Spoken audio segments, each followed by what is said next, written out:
All right, guys, good morning. Coming to you from sunny Newburyport, Massachusetts, May 23rd. Wanted to do a quick rundown here on another sales tactic, and that is how to get meetings with people.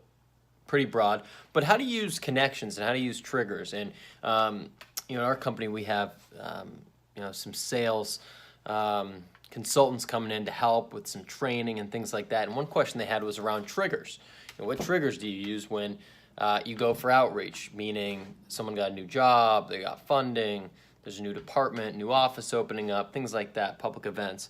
But the number one thing that I think is super overlooked is the mutual connection.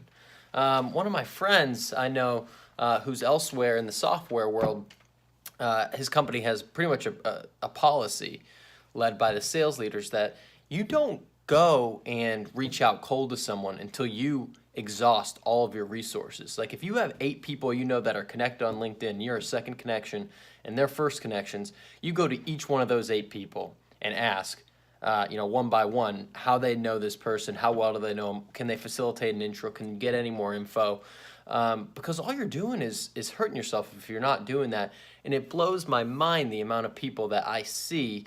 An example just came up this morning. That's why I had to grab the phone and do a video where, people know, let's say you worked an account before someone else, or they worked it before you, or there's a merger or something like that, and someone doesn't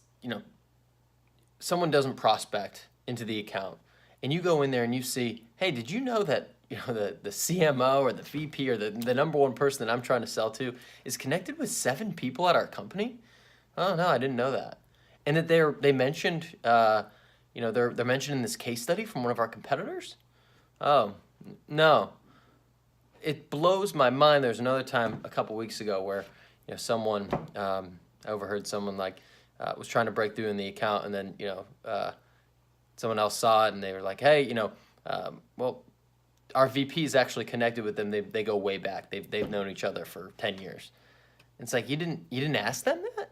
So this is all a long way of saying that you need to exhaust your resources, and you should never be uncomfortable to go, especially if you work with them.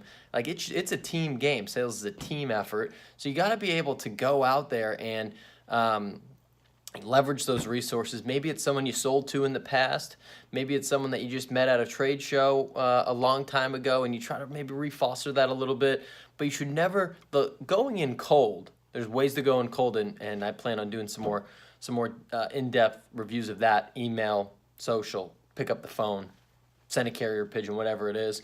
But going cold is the last resort. You should be trying to leverage your resources, especially if you're working on an enterprise deal where you're talking 6-7 figure deals. These are big. You need a lot of leg room. It's not just cold calling for small deals. You need to be strategic. So use your resources, guys. Have a good day.